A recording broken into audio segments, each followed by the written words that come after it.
Hello, friends. This is Dave Hurwitz, Executive Editor at ClassicsToday.com, here with 10 absolutely essential and truly wonderful 20th century violin concertos. First, a little bit of housekeeping. Just because something may have been written on January 1st, 1900, and not written on December 31st, 1899, that's not how I look at a 20th century violin concerto. So I don't want to get technical about dates. You will not see on this list, for example, Sibelius or Elgar, who I regard as in the line of the great romantic violin concertos of the 19th century. Okay, they bled over a little bit, but I just said something about them. I don't want to hear it again. And as usual with these talks, please talk about the works on the list, not the works that are not on the list, because 10 unknown violin concertos for most people is a lot. It's a lot of listening. There are a zillion really worthy 20th century violin concertos, but we can't talk about all of them. And adding things does not make this list more helpful or more useful to the beginners for whom it is intended. Trust me when I tell you that. And I've seen from the comments that this is true. So please respect the list when it comes to these beginners talks. You can talk about anything else with all of the other talks we do, but these, stay with it. Let's be on topic. So what do we have here? 10 really spectacular pieces, beginning with William Walton's Violin Concerto. Now, this was written for Jascha Heifetz, who played it with great enthusiasm and aplomb.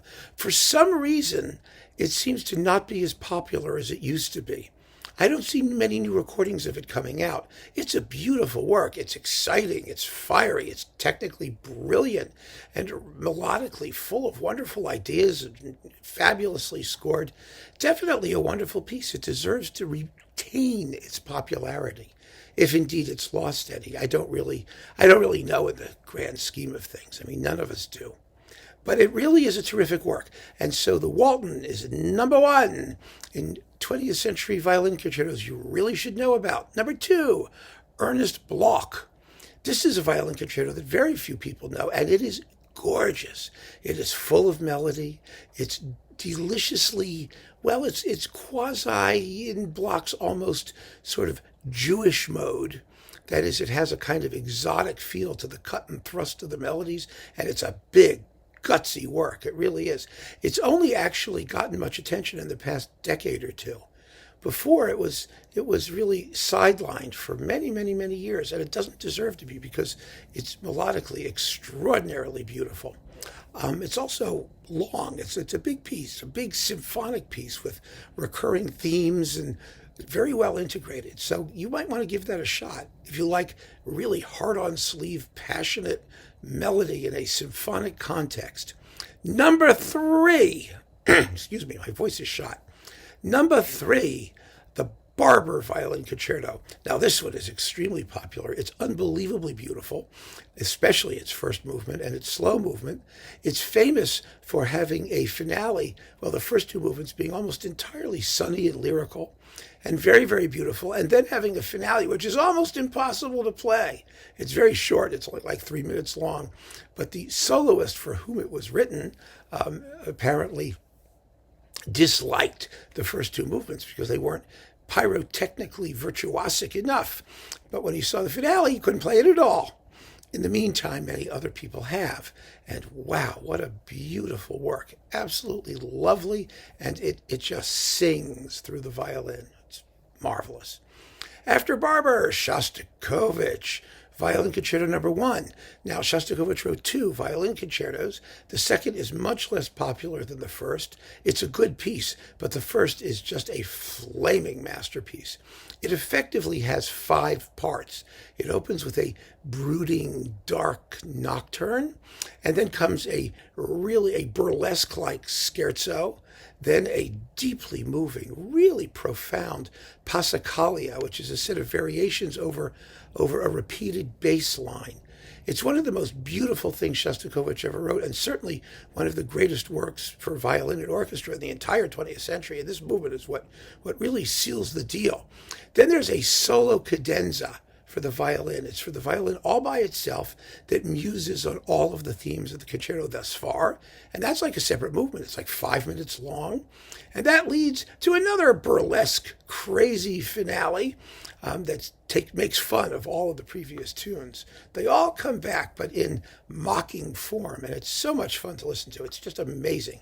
And the ending is just phew, fireworks. Absolute fireworks. It's an incredibly great work, and it belongs in every collection of violin concertos, 20th century or not. It's amazing. It was written for David Oistrakh, who recorded it a couple of times. So after the Shostakovich, we have Korngold. Everybody loves the Korngold concerto, even if people think it's a little kitschy. It was also written for Heifetz. It's based on music from Korngold's film scores, specifically, or most obviously, Another Dawn, which is a movie nobody cares about, and The Prince and the Pauper, which is the finale. This is a piece that is so violinistically violin-y. The violin leads the whole piece all the way, from the beginning to the end. There are very few independent orchestral episodes, and it is just dazzling and exciting, and the tunes are fabulous. And yes, okay, if it sounds a little bit kitschy here and there, who cares? It's just wonderful. And that's another violin concerto that Heifetz recorded quite well, but that's really come into its own in the past couple decades. I mean, all these violinists have realized that, oh, wow, there's this great violin concerto based on fabulous film scores, because film scores, of course, are now more popular and more legitimate than they were 20 or 30 years ago. And so this concerto has really become a repertoire standard. And good for that. I'm so happy about that. After Korngold, Stravinsky. Now, the Stravinsky violin concerto is in 4 movements, and it is more, I think, respected than loved. Let me put it that way. I think it's an amazing piece. It was used as a ballet. Stravinsky's music is almost all balletic, one way or another, because of the rhythmic element, and this concerto is no exception. It's another piece that is extraordinarily technically difficult, but it's not terribly long, and it's full of incident, and it's just a lot of fun to listen to. I think that as one of Stravinsky's sort of neoclassical works, it falls into that category. Lately, it's been sort of poo-pooed as well. Stravinsky always sounds a little bit, let's put it this way, a little bit dry, not emotional enough. But that's okay with me. I mean, sometimes you feel like something that's a little tart and a little puckery and a little bit astringent, but not off-putting. And so the Stravinsky Violin Concerto is just a wonderful work for that purpose. It's delightful. After Stravinsky, Prokofiev, we're staying with the Russians. Now, Prokofiev wrote 2 really first-rate violin concertos, which I always find amazing because he was a pianist. And most, non-violin composers, even the violin ones in the 20th century particularly, have a very hard time writing more than 1 really good violin concerto. And Prokofiev wrote 2. And his second violin concerto is his most popular, and it's beautiful. It has wonderful tunes. It sounds a lot like, the Prokofiev everybody loves, like Peter and the Wolf and Romeo and Juliet, that Prokofiev. What I like to call wrong note romanticism. The tunes are wonderfully fulfilling, but they have a quirky little touch to them that sets them off and says, aha, this is Prokofiev. I mean, the tune from the finale, bum bum ba da da da da da da da dum bum bum ba da da bum bum. I mean, you'll go away humming it for weeks. You really will. It's just marvelous. After Prokofiev, Martinu, that great 20th century composer who I am pushing to get into the great 20th century pantheon. He wrote more than like half a dozen violin concertos, or concertos that include the solo violin. But actual things that he called violin concerto number, there are 2. And number 2 is another really bold, exciting contemporary concerto in the Romantic tradition. It was composed, I believe, for Misha Elman, and really has it's extraordinarily passionate and fun, but at the same time, it is recognizably Martinu. It's in the style of his American works, that is the big symphonies and other pieces, and it has a certain grandness and bigness of scope that's very, very different from the perky Baroque neoclassical pieces he wrote before the Second World War when he was still in Europe. It's a great work. It's been recorded now also recently several times by major soloists, and it really deserves your attention. You're going to really enjoy it. It's first class. After Martinu, see how quickly this goes? This one actually seems to be going rather rapidly. I'm very happy about that, this talk. Berg. Berg is the atonal piece for people who hate atonal music.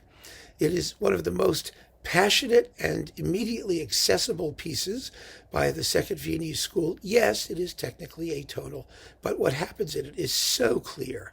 It was written as a memorial tribute to Manon Gropius, the child, the daughter of the architect Walter Gropius and Alma Mahler Gropius, and who died of meningitis at a very young age. And Berg was very touched by this. He wrote this violin concerto as a memorial to her.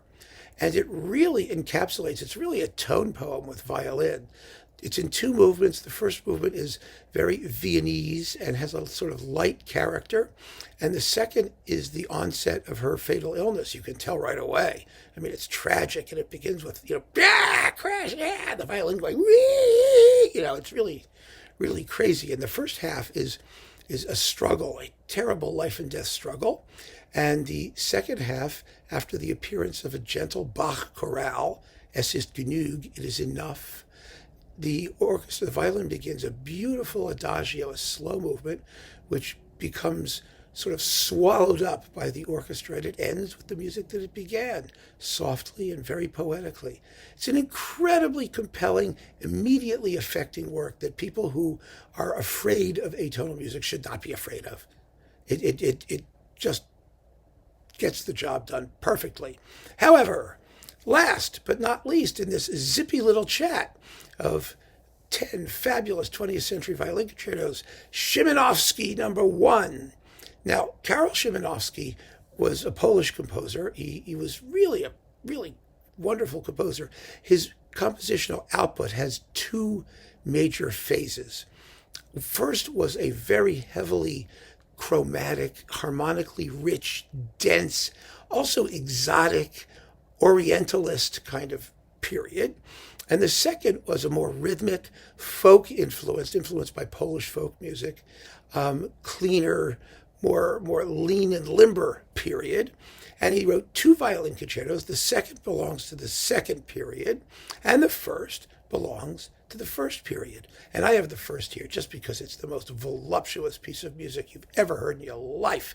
It's a single movement with recurring themes throughout. Again, it's almost like a tone poem. It's just this yearning, exotic, languishing, with very high writing for the violin. It's always at the top of its register, screaming away with just unbridled passion.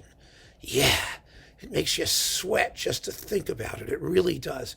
It's a gorgeous piece of music, an absolutely wonderful work that everybody ought to know.